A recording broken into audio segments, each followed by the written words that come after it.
El coraje y la vacilación generan respuestas psicológicas muy diferentes en sus destinatarios.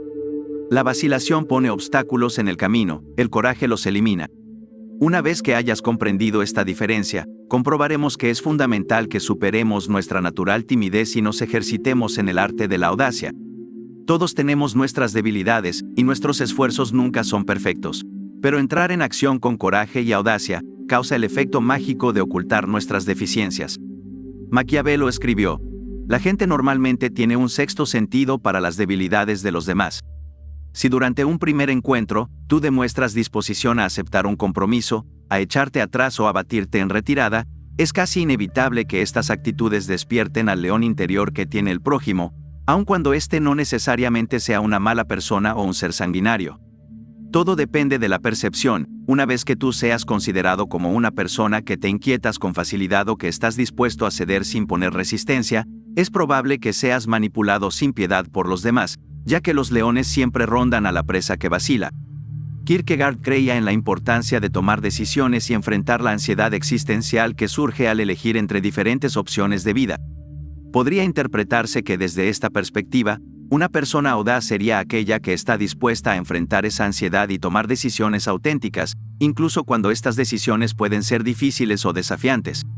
Además, Kierkegaard habló sobre la importancia de la fe y el riesgo en la vida religiosa. Para él, la fe auténtica implicaba un salto más allá de lo racional, un acto de coraje en el que uno confía en lo divino a pesar de la incertidumbre. Para Schopenhauer, la vida estaba dominada por la voluntad, un impulso ciego e irracional que impulsaba todas las acciones y deseos humanos. Desde esta perspectiva, las personas con coraje podrían ser vistas como aquellas que están más impulsadas por la voluntad, que actúan con determinación y energía para perseguir sus objetivos, a menudo en contra de las dificultades o el sufrimiento. Sin embargo, Schopenhauer también creía que el sufrimiento era una parte inevitable de la existencia humana debido a la naturaleza insaciable y conflictiva de la voluntad. Partiendo de este punto, podríamos interpretar que Schopenhauer veía la audacia como una manifestación de la voluntad de vivir. Jean-Paul Sartre, filósofo existencialista francés, consideraba el coraje como una cualidad fundamental en la vida humana. Creía que el coraje implicaba enfrentar la libertad y la responsabilidad inherentes a la existencia. Para Sartre, la libertad es una carga pesada, ya que implica la responsabilidad total de nuestras acciones y decisiones. El coraje radica en la capacidad de aceptar esta responsabilidad y actuar en consecuencia, a pesar de la incertidumbre y la falta de garantías. Dostoyevski abordó el tema del coraje en varias de sus obras, aunque no de manera directa y explícita como lo hizo con otros temas como el sufrimiento, el pecado o la redención. Sin embargo, a través de sus personajes y tramas, se pueden extraer algunas reflexiones sobre el coraje. En sus novelas, a menudo exploraba la lucha interior de sus personajes contra sus propios demonios, ya sean personales, sociales o espirituales.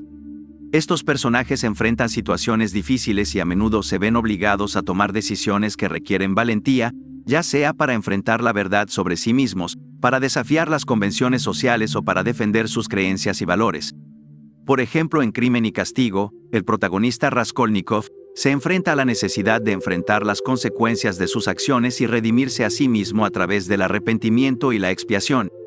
En Los hermanos Karamazov, personajes como Dmitri y Alexei muestran diferentes formas de coraje al enfrentar sus propios dilemas morales y emocionales.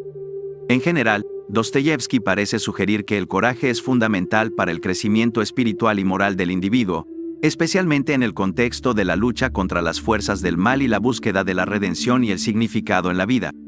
El coraje y la audacia son importantes también porque hacer las cosas a medias y andarse con medias tintas normalmente cava una fosa profunda.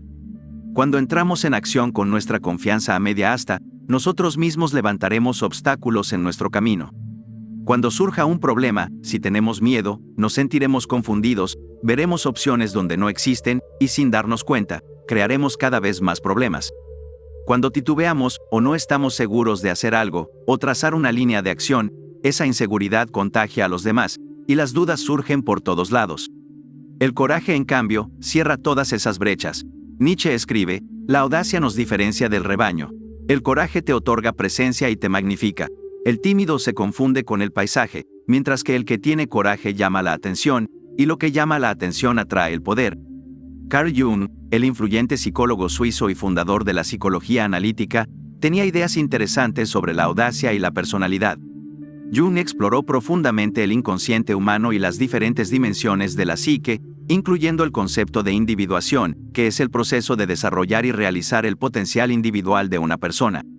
Si bien Jung no abordó de manera directa el tema del coraje en sus obras principales, su comprensión de la personalidad y la individuación podría arrojar algo de luz sobre cómo podría haber visto a las personas audaces.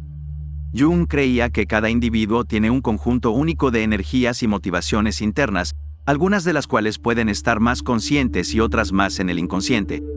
La individuación, según Jung, implica la integración y la armonización de estas diversas partes de la psique para alcanzar un estado de totalidad y equilibrio.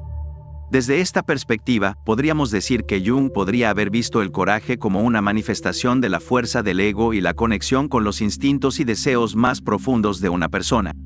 La audacia podría ser vista como una expresión de la individualidad y la voluntad de seguir el camino propio, incluso cuando implica desafiar las normas sociales o enfrentar riesgos.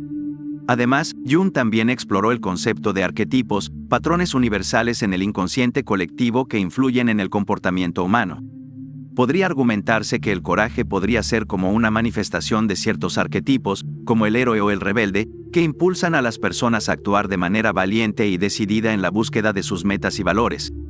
Un ejemplo de cómo Carl Jung aplicó el concepto de coraje o audacia en su trabajo y práctica clínica puede encontrarse en su enfoque hacia el proceso de individuación, que implicaba confrontar y enfrentar aspectos desconocidos o inconscientes de la psique. En su trabajo clínico, Jung alentaba a sus pacientes a explorar las partes más profundas y oscuras de sí mismos, lo cual a menudo requería coraje para enfrentar los miedos, traumas o complejos que yacían en lo más profundo de su inconsciente. Jung también experimentó personalmente el proceso de individuación a lo largo de su vida, explorando su propio inconsciente a través de sus sueños, fantasías y procesos creativos. Se enfrentó a sus propios miedos y conflictos internos en su búsqueda de comprender la naturaleza de la psique humana. Un ejemplo de cómo Søren Kierkegaard abordó el tema del coraje o la audacia puede encontrarse en su obra, El concepto de la angustia. En esta obra, Kierkegaard explora la naturaleza de la ansiedad existencial y cómo afecta a las decisiones y acciones humanas. Kierkegaard argumenta que la ansiedad surge cuando nos enfrentamos a la libertad de elegir y la responsabilidad de nuestras acciones. La ansiedad puede paralizarnos y darnos miedo de tomar decisiones y comprometernos con ellas. Sin embargo, Kierkegaard sugiere que es precisamente a través de la acción audaz que podemos superar esta ansiedad y alcanzar la autenticidad en nuestra vida. Para Kierkegaard, el individuo auténtico es aquel que tiene la capacidad de enfrentar la ansiedad y actuar de acuerdo con sus valores y convicciones, incluso cuando es difícil o arriesgado hacerlo. Esto implica un acto de coraje y audacia para comprometerse con la elección que uno ha hecho, a pesar de las dudas y temores que puedan surgir. Tal como Søren escribió, el traidor más peligroso de todos es aquel que cada ser humano tiene en sí mismo. Baltasar Gracián escribió, póngase a trabajar siempre sin temer a la imprudencia. Cuando la mente de quien actúa alberga miedo al desacierto, quien lo observa ya lo ve como evidencia de su fracaso. Las acciones se tornan peligrosas cuando se duda de su sabiduría. En tal caso, mejor sería no hacer nada. En su lecho de muerte, en 1533, Vasili, gran duque de Moscú y gobernante de una Rusia semiunida, proclamó como sucesor a su hijo Iván IV, que en ese momento tenía apenas 3 años. Designó a su joven esposa, Elena, como regente hasta que Iván alcanzara la mayoría de edad y pudiera asumir el trono. La aristocracia, que eran los boyardos, se alegraron ante la noticia.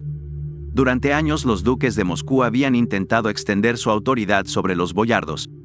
Tras la muerte de Vasili, que dejaba como heredero a un niño, y como gobernante a una mujer, los boyardos podrían reducir el dominio de los duques, arrebatar el poder del Estado y humillar a la familia real. Consciente del peligro, la joven Elena acudió a su amigo de confianza, el príncipe Iván Obolensky, y le pidió que la ayudara en el manejo del gobierno. Pero al cabo de 5 años como gobernante, Elena murió envenenada por un miembro de la familia Shuisky, el más terrible de los clanes boyardos. Los príncipes Shuisky asumieron el control del gobierno y encarcelaron a Obolensky, que murió de hambre en la prisión. A la edad de 8 años, Iván era un huérfano abandonado, y cualquier familia boyarda que intentara cuidar de él era desterrada o asesinada de inmediato. De modo que el chico deambulaba por el palacio, hambriento, mal vestido, ocultándose constantemente de los Shuiski, que lo maltrataban cuando lo veían. A veces lo buscaban, le hacían poner vestimentas reales y lo sentaban en el trono con un cetro en la mano, una especie de ritual para burlarse de sus pretensiones reales. Iván tenía un amigo en el palacio, un boyardo de nombre Vorontsov, que lo consolaba y asesoraba.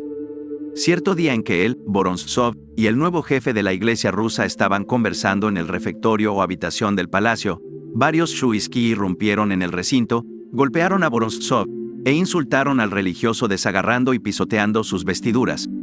Luego desterraron de Moscú a Vorontsov. Ante todos aquellos acontecimientos, Iván guardó estricto silencio.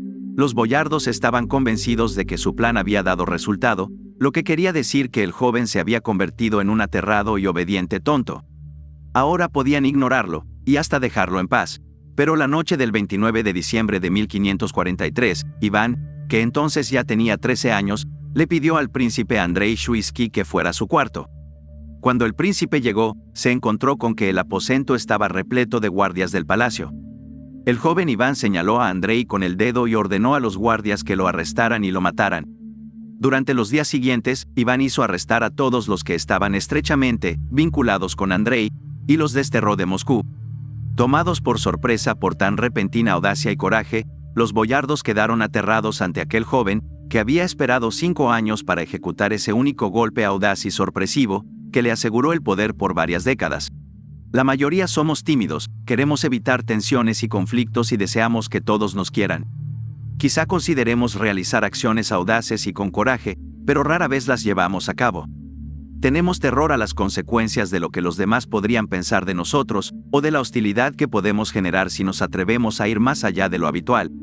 Aunque podemos disfrazar nuestra timidez con el manto de la preocupación por los demás, y el deseo de no herirlos u ofenderlos, la verdad es todo lo contrario. En la mayoría de los casos, somos individuos que nos preocupamos por nosotros mismos y por cómo nos perciben los demás.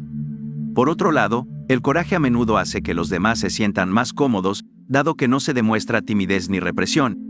Normalmente admiramos a los audaces y preferimos rodearnos de ellos, porque su confianza en sí mismos es contagiosa, y nos permite evadirnos de nuestra propia introversión. Pocas son las personas que nacen audaces y con coraje. Hasta Napoleón tuvo que cultivar el hábito de la audacia en el campo de batalla, donde se decidía entre la vida y la muerte. En su entorno social, Napoleón era tímido y retraído, pero logró superarlo y aprendió a practicar el coraje en todos los aspectos de su vida, porque comprendió el tremendo poder que ello conlleva, y de qué manera una actitud audaz agranda, literalmente, cualquier persona, incluso a alguien como Napoleón, que se destacaba por su baja estatura. También vemos ese cambio en Iván. Un niño inofensivo de pronto se transforma en un poderoso joven que impone su autoridad con un simple acto de audacia. Robert Greene escribió: debemos practicar y desarrollar nuestra audacia, a menudo le encontraremos buen uso. El mejor lugar para empezar suele ser el delicado mundo de la negociación, sobre todo en aquellas discusiones en las que exigen que tú mismo fijes tu precio. A menudo nos humillamos pidiendo demasiado poco, algo que tiene muchas veces que ver con baja autoestima. Cuando Cristóbal Colón propuso a la corte española que financiara su viaje a las Indias, también exigió, en delirante coraje y audacia, que le otorgaran el título de Gran Almirante de los Mares. La corte no tuvo más elección que acceder al pedido de Cristóbal Colón. El precio que fijó fue el precio que obtuvo, exigió que lo trataran con respeto, y lo consiguió. También Henry Kissinger sabía que en las negociaciones, la exigencia audaz y con coraje funciona mejor que empezar con pequeñas concesiones. Debemos comprender que si bien el coraje no es natural, tampoco lo es la timidez. Esta no es sino un hábito adquirido, adoptado a partir de un deseo de evitar conflictos. Si la timidez nos domina, debemos extirparla. Como escribió el cardenal de Retz con respecto a la timidez y el temor, que siempre magnifica las cosas, da cuerpo a todas las fantasías, que toman la forma de lo que crean que existen en los pensamientos del enemigo. Es así como la persona temerosa raras veces deja de enfrentar problemas reales, ocasionados por peligros imaginarios. Y para terminar, cito a Maquiavelo: sin duda creo que es mejor ser impetuoso que cauto, porque la fortuna es una mujer, y si usted quiere poseerla, es necesario conquistarla por la fuerza. Es evidente que ella se deja dominar por el audaz, y no por quienes proceden con cautela.